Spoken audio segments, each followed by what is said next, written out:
Hey, what's up, everybody? It's just Charles Debunking. I want to welcome you guys to another episode of the Dreamers Pro Show, where we cover everything from sports, hot topics, classic debates, entertainment, and when we give you guys a fresh perspective on things and how we see them. And today we have a very, very interesting show for you guys. But before we get into it, please make sure you like the video and subscribe to the channel. Also, if you want to follow me on Instagram, my name is Charles Debunking. My handle is CTABANZ. If you want to follow Dreamers Pro on Instagram, same name as the channel. And make sure you check out the podcast that we have pinned in the comment section if you want today's full show before it comes out with streaming on Apple Podcasts and Spotify. Anyway, let me get into this topic here. Now, as you guys know, Russell Westbrook has been one of the most disrespected players in the last 12 months in the NBA. Recently, the NBA just released a ranking where they had Russell Westbrook ranked as the 93rd best player. I want to know 92 players that can just go out there and get a triple-double just like that, because that's the last game we saw Russell Westbrook against the Lakers. He got a triple-double. Right? So if you're telling me that there are 92 other guys that are capable of putting together a stat line like that, then have at it. I sincerely doubt there are even 25 of them. But anyway, I digress. Russell Westbrook has been disrespected from strength to strength. And one of the people that helped tarnish his legacy over the last year and a half was one Shannon Sharpe. As you guys know, Shannon Sharpe is an avid LeBron James supporter, which means that he will cuss out anybody in the world if it means he has to defend LeBron. He recently did that when Kwame Brown was talking about LeBron's go-to move. He then personalized it about Kwame Brown, started attacking him. That created kind of a back and forth between Shannon Sharpe and Kwame Brown. But during that year and a half when Russell Westbrook was a Laker, Shannon Sharpe was one of those people that was going at Russell Westbrook every single day. And what I didn't like about what Shannon was doing was, number one, he was mischaracterizing the issue. And number two, he was making it seem as if Russell Westbrook was the primary reason that team lost. To me, if you believe that Russell Westbrook was the reason that team didn't even make the play-in tournament, then you have some serious problems. That team just didn't work at all. And I'm not willing to put that on one person. Here's the thing. And here's the issue I'm having with Shannon. Shannon is trying to make it seem as if it is about something that it's not. Yesterday, I was listening to an episode of him on one of his shows, and he was talking about Russell Westbrook with the Lakers versus Russell Westbrook with the Clippers. And he basically tried to summarize it and say that the reason Russell Westbrook is playing better on the Clippers is because there are no expectations. So what we want to do is play exactly what Shannon Sharpe had to say on the show here about Russell Westbrook and why he didn't perform well as a Laker. And then we're going to come back and continue on the show. Take a listen to that there. Let me give you some numbers. James Harden with the Brooklyn Nets in 80 games, he averaged 23 points, 8 rebounds, 10.5 assists.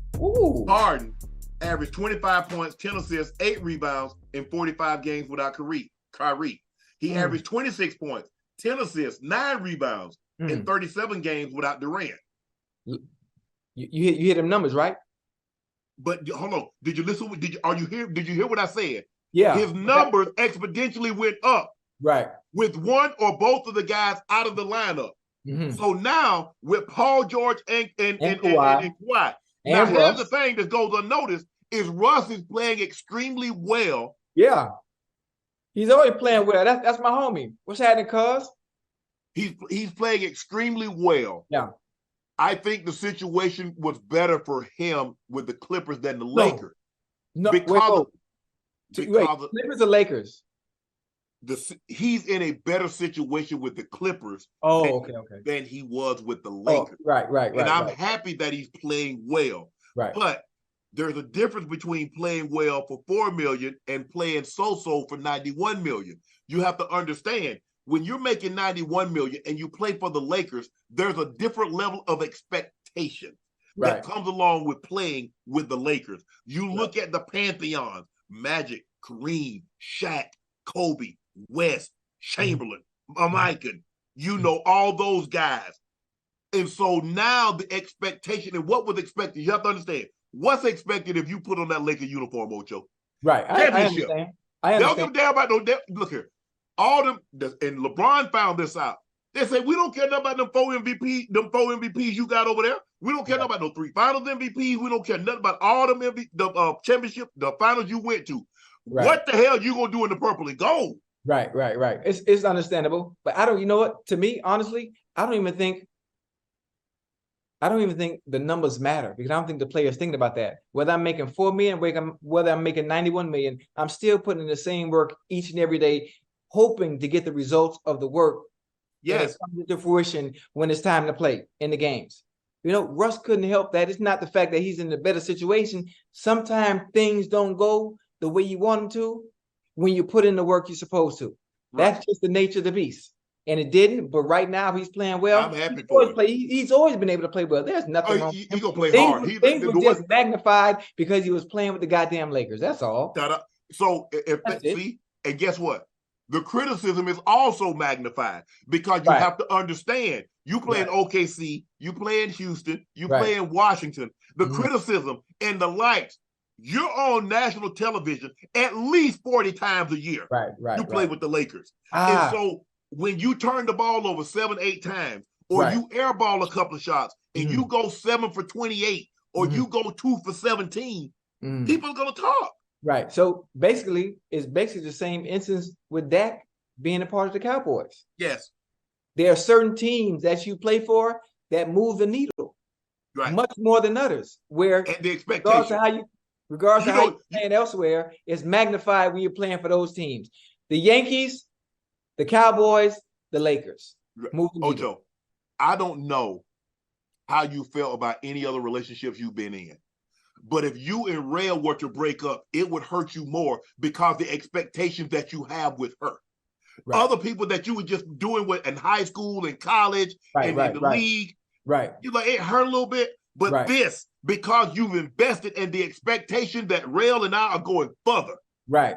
So when you play on a team and the expectations are up here, the criticism is going to be harsher because that fan base has an expectation of championship. They've gotten spoiled. Right. And that's why you see the Patriots fans booing. Because for the last 20 years, what they've enjoyed a level of success no other team in the history of the NFL can say they've enjoyed over a 2-decade span. And so now they're having a little bad turn, and they're like, boo, boo. I remember when the Patriots, when people would say, if you weren't playing well, we're going to trade your ass to the Patriots. We're going to trade you to the Patriots. We're going to trade you to the Bengals, or we're going to trade you to the Colts. That's what they would say. So that's how bad it was in those places. You didn't want to get traded in any of those places. Right. And then now you had unparalleled since Mr. Kraft has taken over, brought that team. I think he brought it in like 94, 93, 94. And then they go to the Super Bowl, although they'll lose to the Packers in 96. And then you know what happened in 2001 up until Brady left. Yeah. So, man, but I'm happy for Russ that he's at a place. He's home. He's wanted to be home. Yeah. But I think the thing is, the Lakers was a team. He rooted for Shaq and Kobe. He waited he went to those parades and to put that jersey on. Right. And it hurt. And he won't ever say this, but it hurt him that the community that he grew up in and the team that he rooted for, that the fans felt the way they felt about him because it didn't go as the way they thought it would. So you heard what Shannon Sharpe had to say. Here's my issue with what he said. I think that he's mischaracterizing the problem. For Shannon Sharpe to say that the reason Russell Westbrook didn't perform well was due to the pressure that he felt as being a Laker is absolutely ass backwards logic. Russell Westbrook, before he joined the Lakers, was already a top 75 guy. Russell Westbrook, before he joined the Lakers, was a player that had already gone to the finals. Russell Westbrook, before he joined the Lakers, was a team that was he had already been on teams in Oklahoma City that was expected to make it to the NBA Finals. When they blew that 3-1 lead against the Golden State Warriors, they were supposed to be a team that went to the NBA Finals. So for him to say that, he totally lost me, number one. Number two, you mean to tell me, okay, so you replace Russell Westbrook with D'Angelo Russell, and D'Angelo Russell, the pressure's not too much for him, or Anthony Davis, the pressure wasn't too much for him. What had AD done prior to him getting to the Lakers? Help me figure this out. What had he done prior getting to the Lakers? Absolutely nothing. He was putting up great stats, but doing nothing in the Western Conference. So to me, I think that's wrong. Secondly, the reason Russell Westbrook did not work in LA was because it wasn't a good fit, which was something you yourself said before the trade even went down. You said you don't see how it was a good fit. That essentially Russell Westbrook and LeBron play the same position, which they do. They have a very similar game, except LeBron's game he does it much, much better than Russell Westbrook does. And LeBron has a higher basketball IQ than Russell Westbrook. This is not even up for discussion. But to say that the reason Russell Westbrook didn't play well was because of the pressure, are you freaking... So why would it be that Russell Westbrook was the only one experiencing the pressure? Do you know how many Hall of Famers on that Laker roster? You had Anthony Davis, you had LeBron James, you had Russell Westbrook, you had Dwight Howard, you had Carmelo Anthony. Those are 5 Hall of Fame players.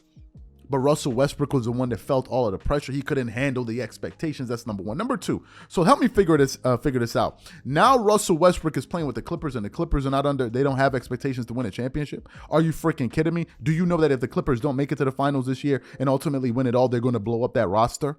You want to tell me that they don't have any pressure on them to deliver? With all of the resources that have been pumped into that team and invested into that team by Steve Ballmer and these guys, they're not under any championship pressure? I don't get it. How could that be the issue? How could that be? The fact of the matter is he wasn't a good fit. The reason he is playing better on the Clippers has nothing to do with pressure. It has everything to do with a basketball fit. That is all. The Clippers roster have a roster that's more conducive to the skill sets and strengths that Russell Westbrook has. The Lakers had no shooting. You couldn't have a lineup, a starting 5, with both Russell Westbrook and LeBron James in the starting 5 when both of these guys don't really play off the ball well. You heard LeBron James say the other day when they were playing in the game, I can run the point too. LeBron is not a guy that plays off the ball well. Neither is Westbrook, and you didn't get these two guys and you put them in the same starting 5. What did you expect to happen? Obviously, Russell Westbrook's game was going to take a hit because LeBron's game was not going to. We knew this already. So for him to say, oh, he couldn't handle the pressure, that's a bunch of nonsense. Russell Westbrook is one of the most confident players we have ever seen. He is one of the most for you to average a triple-double 4 times, you got to be a confident player. So I don't want to hear anything about he crumbled under the light. So when they made it to the Western Conference Finals, you mean to tell me D'Angelo Russell had more confidence than Russell Westbrook? You mean to tell me that Austin Reeves could handle the pressure better than... Is this what we're saying? This, again, is another way to diminish... Let him go. You wasn't feeling dude when he was on your team. Let him go. Why are you even still talking about him? Why are you even still talking about him? He's not even on the Lakers no more. Why are you still talking about him? Let him live. He's not even on the Lakers anymore. Let him live. My goodness, man. These dudes just won't let it go. Let it go. It's over. Let him go. Like, come on. Like, what's going on? But anyway, these are my thoughts. So what I want to know from you guys, what do you think about the points that we made in today's show? Whatever you guys think, please leave your thoughts and comments in the comment section. We catch you on the next show. Peace.